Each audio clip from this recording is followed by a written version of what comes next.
Vamos a empezar con un caso clínico. Os presento aquí a una paciente que era una mujer, bueno, ahora sigue siéndolo, pero vamos, en el momento del trasplante, de 44 años. Tenía una enfermedad renal crónica que se había diagnosticado tras una preeclampsia. La verdad que un diagnóstico bastante traumático, y la mujer entró en diálisis y también mientras estaba en diálisis presentó un carcinoma de células claras que requirió una nefrectomía. Total, que la paciente, cuando se trasplantó en el año 2014, ya llevaba 8 años en diálisis, tenía cierto grado de sensibilización, recibió un donante óptimo con 3 compatibilidades y llevó una inducción con 5 dosis de timoglobulina y triple terapia con tacrolimus, micofenolato y esteroides. ¿Y cuál fue su evolución en el post-trasplante inmediato durante la primera semana? Pues una evolución muy satisfactoria, con un debut poliúrico, la paciente previamente estaba anúrica, y con mejoría progresiva de la función renal. Como veis en la gráfica, al alta se fue con una creatinina de 1. Y la verdad, pues que todos muy contentos. A los 3 días, la paciente vuelve a la consulta y la verdad es que ya cuando viene, antes de ver analítica, estaba un poco liada, se había tomado el tacrolimus y no podíamos hacer los niveles de determinación de anticalcinínico, que son muy importantes a la hora de ajustar la dosis. Además, había bebido muy poca agua porque era una paciente que llevaba 8 años en diálisis, sin diuresis residual, y tenía miedo al edema agudo de pulmón. Total que, bueno, la sorpresa es cuando vemos la analítica y vemos pues, que la creatinina ha subido a 2,1. Vemos también que la urea ha subido, un patrón urinario que nos sugería que hubiera un componente funcional, prerrenal, con un sodio y un cloro bajo, y observamos una hemoglobina de 10,5 y unas plaquetas en rango normal, si bien algo más bajas que las determinaciones previas. Decidimos finalmente citarla al día siguiente para poder hacer una determinación analítica en condiciones con niveles de tacrolimus por si hubiera cierto grado de toxicidad, e insistimos a la paciente que aumente la ingesta hídrica y, en función de los resultados del día siguiente, plantearnos qué seguimos haciendo. Dejamos el caso ahí y luego seguiremos. Bueno, durante la mañana se han estado comentando distintos aspectos y distintos problemas que nos pueden aparecer en el post-trasplante inmediato. Se habló del rechazo, de la disfunción del injerto en relación con la necrosis tubular, de las complicaciones urológicas, de las complicaciones vasculares. Pues bueno, vamos a seguir aprendiendo y vamos a seguir llenando este carro de otros conocimientos que nos van a ayudar a manejar al paciente en el post-trasplante inmediato y realmente en el post-trasplante durante todo su seguimiento. ¿Y qué es el síndrome hemolítico urémico? El síndrome hemolítico urémico es una entidad clínica definida por la tríada anemia hemolítica no inmune, trombocitopenia e insuficiencia renal aguda. Las lesiones subyacentes están mediadas por un proceso de microangiopatía trombótica. Por tanto, ¿qué es la microangiopatía trombótica? Es la lesión endotelial. Por tanto, cuando hablamos de microangiopatía trombótica nos estamos refiriendo a la lesión endotelial que se produce. Hay veces que veréis en la literatura que estos dos términos se utilizan indistintamente. ¿Podemos utilizarlo? Podemos utilizarlo, pero no todas las microangiopatías trombóticas vienen determinadas por el mismo problema. ¿Y cómo se va a caracterizar la microangiopatía trombótica? Bueno, la doctora Marisa, la doctora Pérez Ebrilla, ha hecho una excelente presentación. Entre las fotos que ha presentado, ha mostrado algunas de microangiopatía trombótica y, bueno, realmente yo simplemente mostrar alguna más para recordarlo. Se caracteriza por la lesión endotelial, como hemos visto. Veremos engrosamiento. A ver, ¿esto va con el ratón mejor o no va? Ah, con el ratón. Uy, ya hemos liado. Bueno, en la número A lo que vemos son trombosis a nivel arteriolar.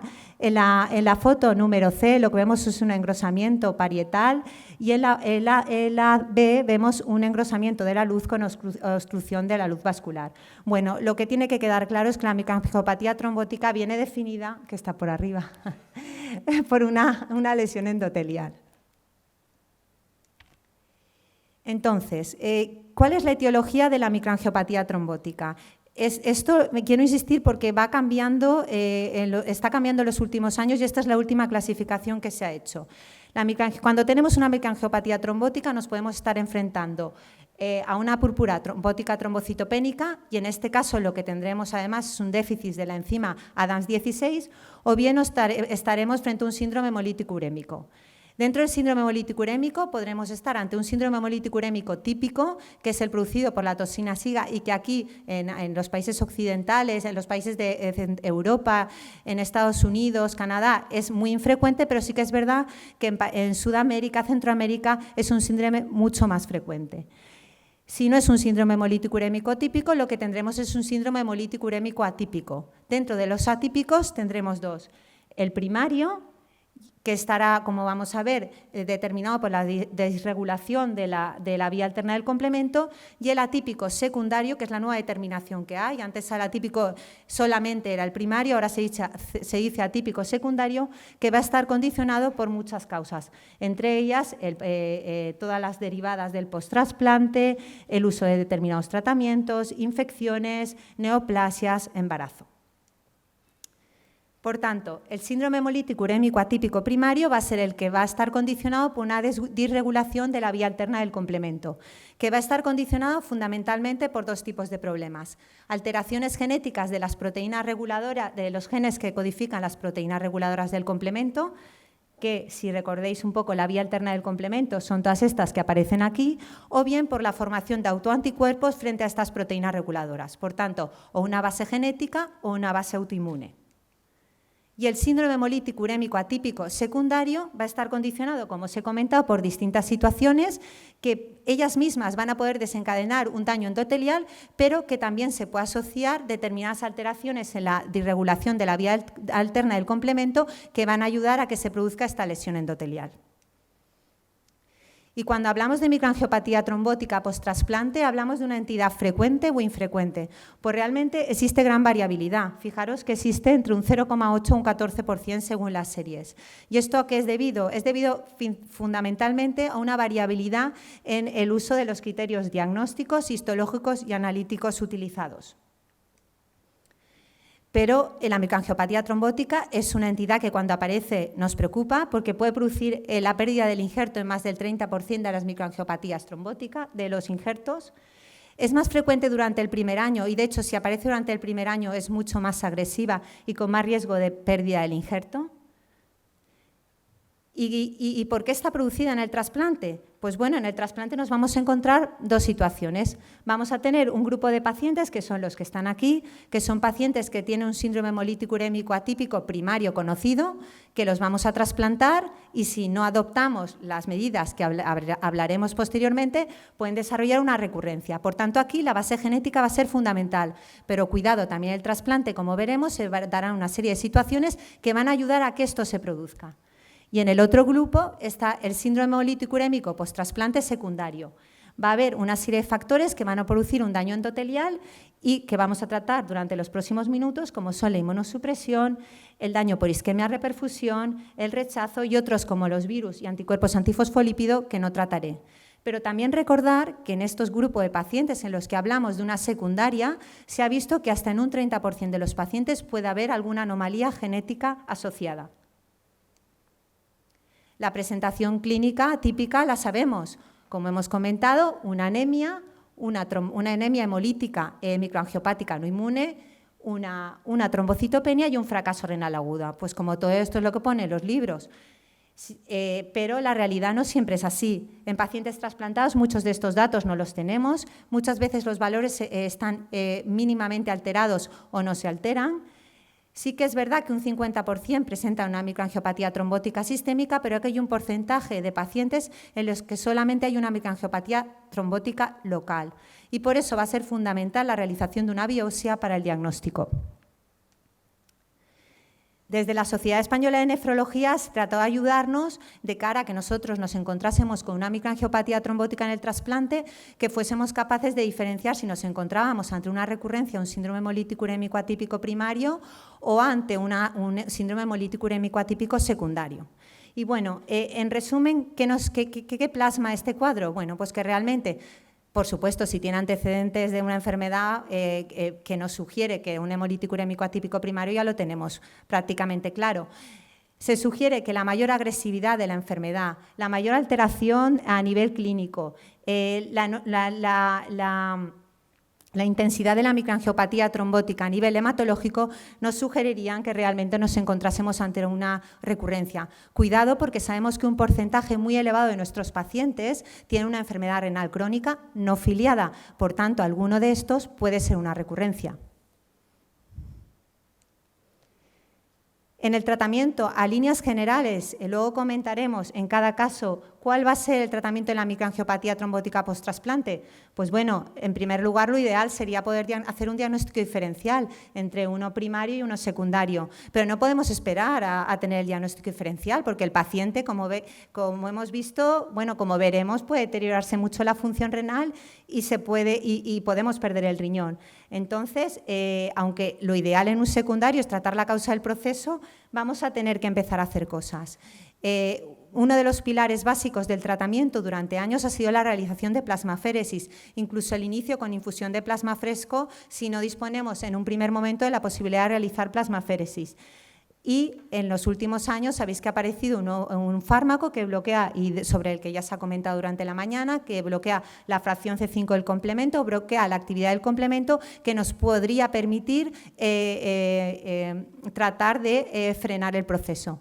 Cuidado porque, lo voy a decir varias veces, en estos pacientes que utilicemos este tratamiento deberemos establecer una profilaxis antibiótica y será necesaria y obligatoria la vacunación antimeningocócica y también recomendable la de otros gérmenes capsulares.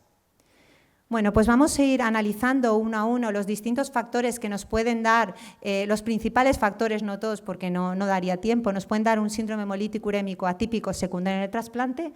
Y vamos a empezar por un tema interesante que son las características del donante y el daño por isquemia-reperfusión.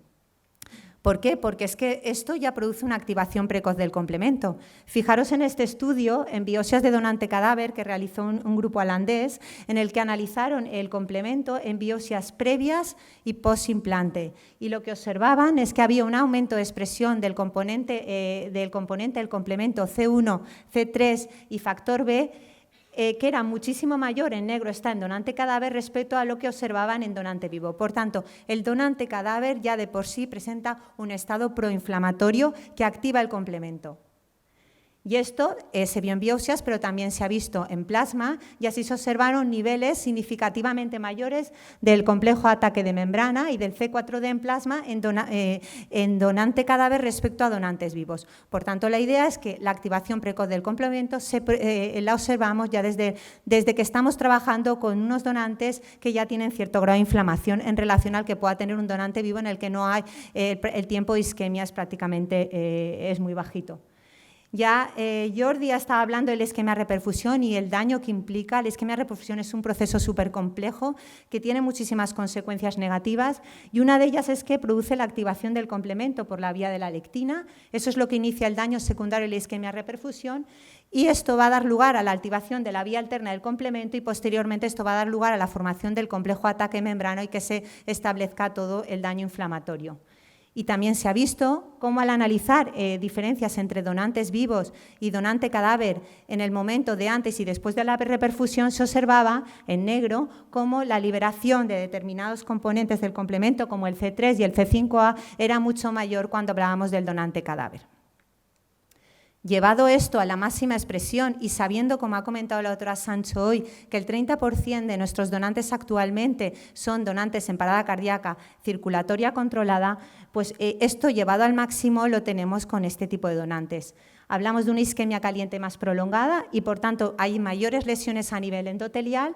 ¿Y qué vamos a ver? El donante parada cardíaca va a haber más daño isquémico, esto va a producir más daño por isquemia-reperfusión de tal forma que se ha visto que puede dañar el glicocálice endotelial por la menor llegada de flujo sanguíneo y el glicocálice endotelial es fundamental porque ahí se une el factor H. El factor H es un factor regulador del complemento. Si falla el factor H, el complemento se activa de forma descontrolada y daña nuestro órgano. Expresión de estos, pongo un ejemplo real. Estos son dos receptores de un donante que tuvimos en asistolia, esta era no controlada, un donante de 22 años. Los dos receptores, uno era una enfermedad renal crónica por una poliquistosis, el otro era por una pielonefritis crónica, presentaron al cuarto y al sexto día una microangiopatía trombótica, confirmada por biopsia. ¿Qué pasó aquí? Pues estos pacientes presentaron un síndrome hemolítico urémico atípico secundario a la activación del complemento por la isquemia prolongada en relación con el donante en parada cardíaca. Por tanto, cuidado con esta entidad y este tipo de donantes. Visto esto, pasamos a los fármacos inmunosupresores. Clásicamente, hace años, cuando hablabas de microangiopatía trombótica, pensabas en los anticalcinurínicos. Y era mucho más frecuente ver microangiopatías trombóticas con ciclosporina que las que hemos visto durante años con el tacrolimus, y de hecho nos suponían aparecían de forma precoz y nos llevaban a perder 1/3 de nuestros injertos. Actualmente, que se sabe mucho más del síndrome hemolítico urémico, se piensa que realmente muchas de esas microangiopatías trombóticas que se atribuían al anticalcinurínico quizás no lo eran, porque no se sabía lo que se sabe ahora, como pasa muchas veces en medicina. De hecho, datos del registro americano, cuando analizaban la incidencia de microangiopatía trombótica, vieron que era mayor en pacientes sin anticalcinurínicos, lo cual iría en contra sobre la idea esa de que era muy, muy frecuente. Además, se ha visto que la provisión del anticalcinurínico no evitaba que un paciente con un síndrome hemolítico urémico atípico primario recurriese post-trasplante, es decir, que no te quitabas el problema.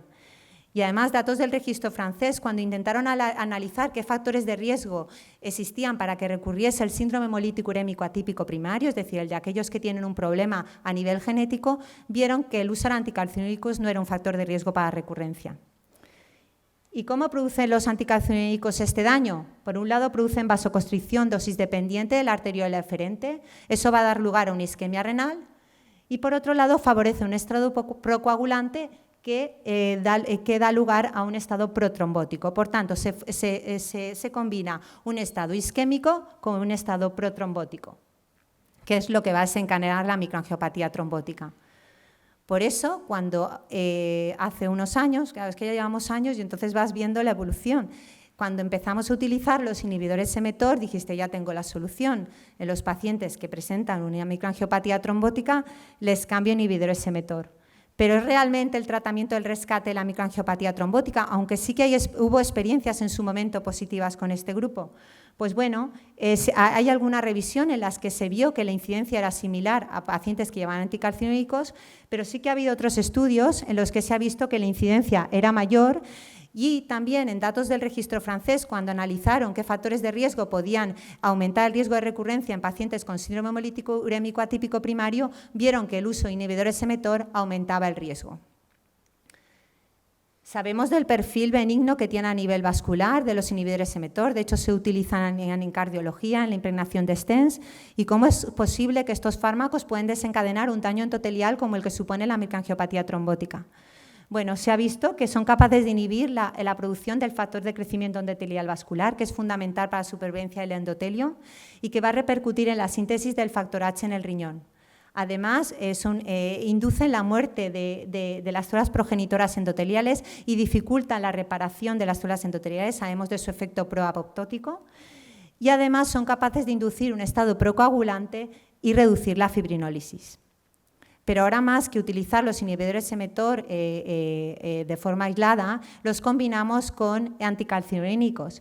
¿Y qué pasa? Pues hay muy poquitas experiencias y realmente esta queda más relegado como un objetivo secundario de los estudios.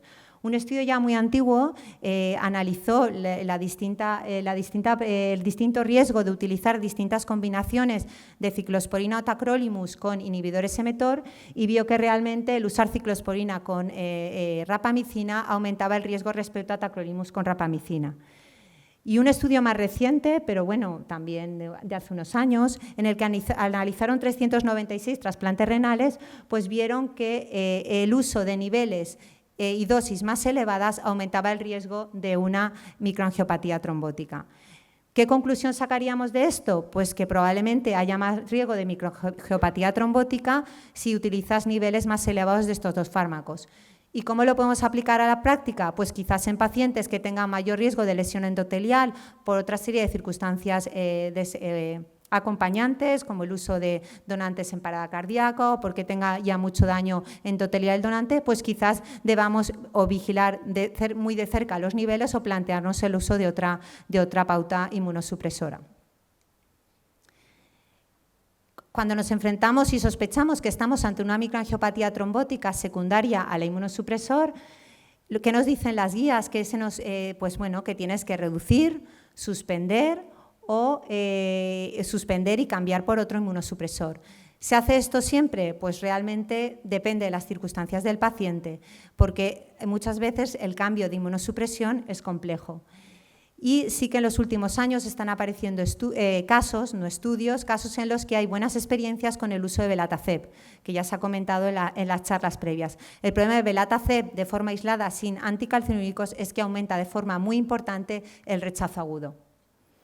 Inmediatamente, porque esto no es uno primero, sino va segundo, debemos actuar de forma precoz desde el principio. Nos plantearemos la plasmaféresis y si no podemos empezar plasmaféresis por logística en nuestro hospital, deberemos empezar con la infusión de plasma. Y como tercer pilar, a pesar de que no está en la ficha técnica como tal para el tratamiento de este tipo de entidad, nos podremos plantear, si la evolución del paciente no es favorable, el papel del bloqueo del complemento, porque se ha visto que la activación del complemento estaría aumentada en un porcentaje muy elevado de estos pacientes. ¿Hay series prospectivas? No. Con lo que trabajamos son series retrospectivas, casos, de hecho hay una revisión reciente a nivel de un grupo español, pero realmente hay mucha variabilidad en las dosis que se utilizan. Por tanto, no se pueden establecer qué dosis sería recomendable utilizar en estos pacientes y nos guiaremos un poco por la evolución clínica. Ya han hablado durante esta mañana del rechazo humoral y en el rechazo humoral también aparece la microangiopatía trombótica. También los anticuerpos anti-HLA contra el endotelio activan el complemento a través de la vía clásica y a posteriores se produce la activación de la vía alterna del complemento. Es que esto no me va… Aquí está. De la vía alterna del complemento, que va a generar el complejo ataque de membrana y desencadena la acción inflamatoria. ¿Y está la microangiopatía trombótica ligada al rechazo humoral? Sí, desde el momento que, como ya Marisa ha comentado, de los criterios de Banff, que son los que utilizamos para guiarnos en el diagnóstico histológico de nuestros pacientes, la microangiopatía trombótica aparece como uno de los criterios diagnósticos. Y se ha visto que hasta en un 4,46%, fijaros qué rango tan amplio, esto es debido a que hay muchas veces es tan focal que es difícil encontrarla, de ahí la labor tan importante de los patólogos, de un 4 a un 46% de los pacientes con rechazo humoral tienen una microangiopatía trombótica asociada. ¿Y qué supone tener un rechazo agudo humoral con una microangiopatía trombótica? Pues se ha visto que el tener asociado dentro del rechazo agudo humoral la microangiopatía trombótica empeora la supervivencia de los pacientes. Por tanto, si hay una microangiopatía trombótica, hay una activación del complemento, ¿será el tratamiento con eculizumab la solución a nuestros problemas? Pues no. Como se ha comentado esta mañana, será un tratamiento más dentro de los que podemos usar para bloquear las distintas vías que producen la activación, todo el mecanismo que se mueve alrededor del rechazo. Y el último aspecto que voy a tomar del síndrome hemolítico urémico en el trasplante es cuando nos enfrentamos a una recurrencia a un síndrome hemolítico urémico atípico primario. Son pacientes que tienen una serie de anomalías genéticas que, como he comentado, de las proteínas reguladoras del complemento, o bien tienen autoanticuerpos presentes frente a las proteínas reguladoras, y además se suman en el trasplante un montón de factores ambientales que van a actuar como factores desencadenantes. Es decir, se da la situación ideal para que se desencadene, entre comillas, un brote de la enfermedad. Esta es la foto del complemento y bueno, vamos a enfrentarnos a dos tipos de mutación. Mutaciones de pérdida de función, en las que se va a producir una pérdida de función de los factores reguladores y eso va a provocar una activación descontrolada del complemento, porque estas son las que hacen que no se produzca esa activación y son las más frecuentes, y dentro de ellas las más frecuentes son las del factor H, y otras que son menos frecuentes que van a ser de ganancia de función, en las que realmente el efecto es el contrario. En el registro francés, y estamos hablando del hemolítico urémico atípico primario, que es una enfermedad rara, por tanto, fijaros que las Ns son pequeñas. Cuando han analizado qué tipo de mutación presentaban sus pacientes, vieron que la mutación más frecuente era la del factor H. Pero fijaros cómo al analizar había un 32% de pacientes que no tenían ningún tipo, no se encontraba ningún tipo de mutación. Y esto es un problema al que nos enfrentamos en pacientes en los que tienen todo para ser un primario, pero no acabas de identificar esa mutación que tú piensas que hay. Hemos hablado de mutaciones de ganancia de función y de pérdida de función, pero quizás a la hora del trasplante nos va a interesar más esta clasificación, las mutaciones de factores circulantes y mutaciones de factores de membrana. ¿Por qué? Porque las mutaciones de factores circulantes son las más recurrentes. Tú cuando trasplantas el riñón no solucionas el problema. Si hicieras un trasplante hepatorenal sí que solucionarías el problema, puesto que ese hígado empieza a sintetizar esos factores. ¿Qué pasa? Pues que tiene una tasa elevada de recurrencia. Fijaros cómo llega a ser hasta el del 90% en algunas mutaciones del factor H y algunas hasta el del 100%. En cambio, las mutaciones de membrana se ha escrito que podrían ser, como la de MCP, podrían ser de hasta 0%. En principio, tú cuando trasplantas el órgano deberías estar reponiendo esa proteína y evitarías que se produjese la enfermedad. Lo que ocurre es que, como veis, hay una recurrencia del 18% porque suele haber alguna mutación asociada. Es muy infrecuente que haya solo una única mutación. El tener una mutación empeora el pronóstico de estos pacientes. Y bueno, realmente hace unos años la tasa de recurrencia era elevadísima, los injertos se perdían. De hecho, a los 5 años no funcionaban, no llegaban al 50% y solo teníamos la plasmaféresis y era muy triste ver cómo pacientes jóvenes volvían a diálisis después de una recurrencia de esta enfermedad. Por eso, para todos los que nos dedicamos a la nefrología, ha sido un gran avance el disponer de un tratamiento que bloquee la fracción del C5 del complemento, que nos ha permitido incluir a estos pacientes en lista de espera y poder trasplantarlos con total seguridad. Por tanto, si tenemos un paciente con síndrome hemolítico urémico atípico primario candidato a trasplante, lo más importante es realizar un estudio genético completo, por supuesto antes de incluirlo en lista de espera.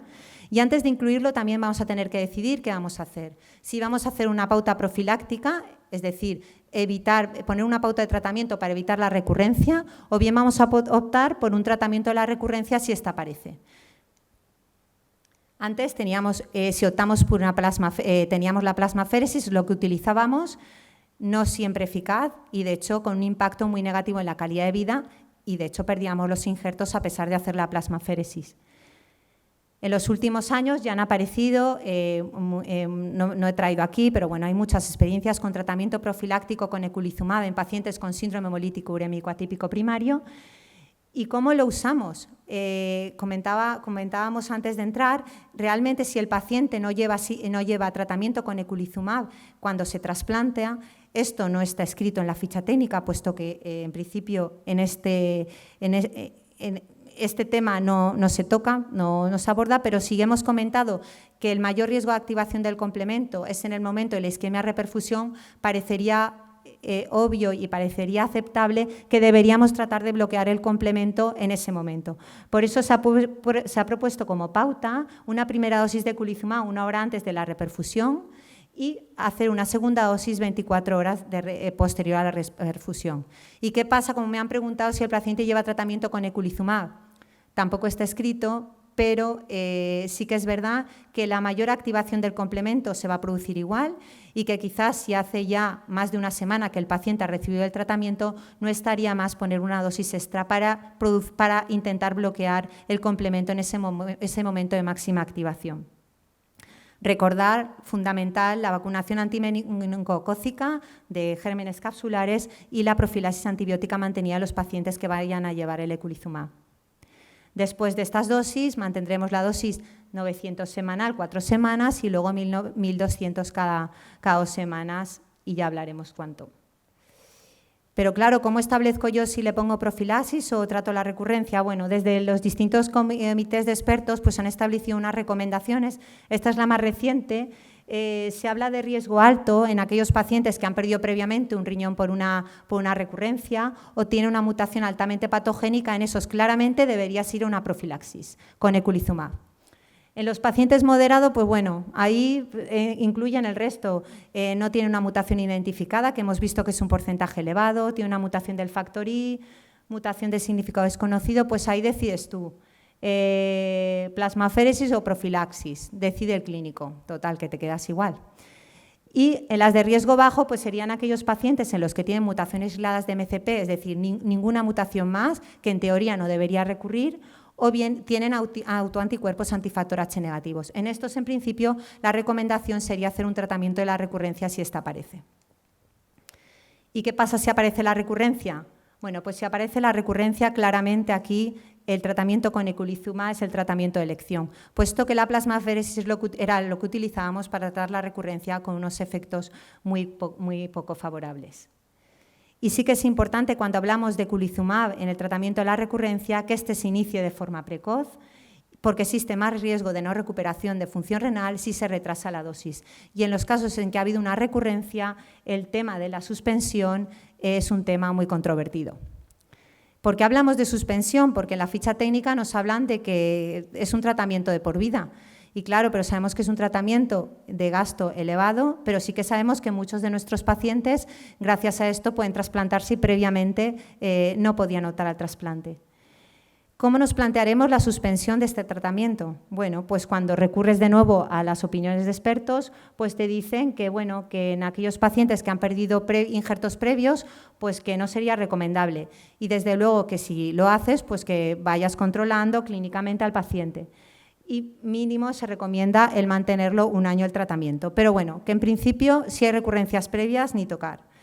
Revisando un poco las últimas opiniones, la idea que saca realmente es que mínimo un año se debería mantener el tratamiento, aunque esto es lo que dicen los papeles, pero luego tienes que enfrentarte a un paciente que sabes que ha estado muchos tiempos en lista de espera, mucho tiempo en diálisis, que ha costado mucho el trasplante y realmente ir a la suspensión no es tan sencillo a veces como se plantea aquí.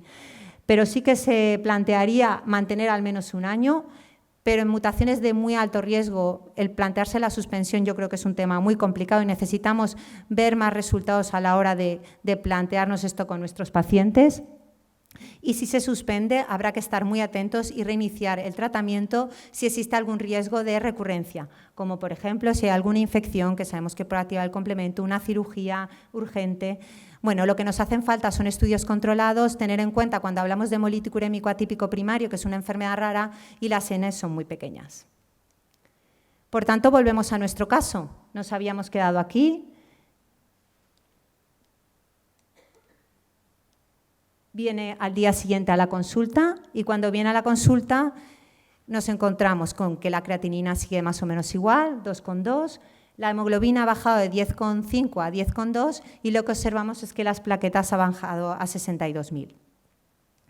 Ese mismo día se amplía la analítica, se hace un estudio con una LDH muy elevada, aptoglobina consumida, el complemento bajo, con 2 o 3 esquistos, hacemos una eco que es normal, con microhematuria y bueno, pues la sospecha aquí prácticamente en ningún momento nos planteamos otra causa y la sospecha fue desde el primer momento una microangiopatía trombótica. De hecho, el mismo día se empezó tratamiento con plasmaféresis. Ingresamos a la paciente, en ese momento quizás ahora la decisión no habría sido esa, lo he traído porque es uno de los casos más típicos. En ese momento se decidió suspender el tacrolimus, se empezó tratamiento con everolimus y empezamos el mismo día plasmaféresis. Pues después de 4 plasmaféresis, al ver que no había una mejoría, que las plaquetas no acaban de subir, que a nivel de función renal la paciente seguía oligúrica, no acaba de mejorar, solicitamos el uso de tratamiento con eculizumab y pusimos una primera dosis. Y fue tal el resultado que cuando le tocaba la segunda dosis, la paciente estaba con 1,5 de creatinina, con una mejoría de la hemoglobina y de las plaquetas y decidimos no poner una nueva dosis. ¿Habríamos hecho esto ahora igual? Pues no lo sabemos. En ese momento fue la decisión que tomamos y fue acertada, puesto que la paciente tuvo una evolución favorable. Sí que es verdad que en marzo del 2016, 2 años post-trasplante, que tenía una creatinina con 1,1, estaba todo correcto, vimos que la paciente que tenía sensibilización previa había positivizado DSA, anticuerpos donante específico. Hicimos una biopsia en la que no había signos de rechazo humoral, ni agudo ni crónico, y decidimos cambiar a la paciente a tacrolimus. Con miedo, porque si pensábamos que realmente podría haber sido secundaria al mismo, pero la paciente está estable, la vi hace poquito, tenía una creatinina 1,2, sin proteinuria y todo en su sitio. Esta paciente se hizo el estudio genético y el estudio genético fue negativo. Bueno, pues ya para finalizar, el diagnóstico histológico de la microangiopatía trombótica etiológico es complejo. Habéis visto que tiene una presentación clínica variable, aunque yo os he puesto aquí un caso típico, y hemos visto que hay muchos factores que se dan en el trasplante que pueden desencadenar la lesión. Recalcar la importancia de la activación del complemento precoz en relación con la muerte cerebral y la isquemia reperfusión, que aún se agrava cuando hablamos de donantes en parada cardíaca. Es un tema que debemos tener en cuenta más ahora con el uso creciente de este tipo de donantes. Y el tratamiento lo deberemos orientar a la causa secundaria, pero deberemos hacer otras actitudes como iniciar plasmaféresis de forma precoz y no descartar el uso de bloqueo del complemento en el caso de que la evolución no sea satisfactoria. Por supuesto, debemos ofertar a nuestros pacientes en diálisis con síndrome hemolítico urémico atípico primario el trasplante renal como una opción, pero es fundamental que hagamos una buena programación con un estudio genético amplio previo y con una programación del tipo de actitud que vamos a seguir con el paciente. Y en relación con la suspensión, yo creo que tenemos que aprender más en los próximos años. Debe ser valorada de forma individualizada. Quizás sí que hay pacientes que puedan beneficiarse de esta suspensión, pero debemos tener que tomar siempre una serie de precauciones. Muchas gracias.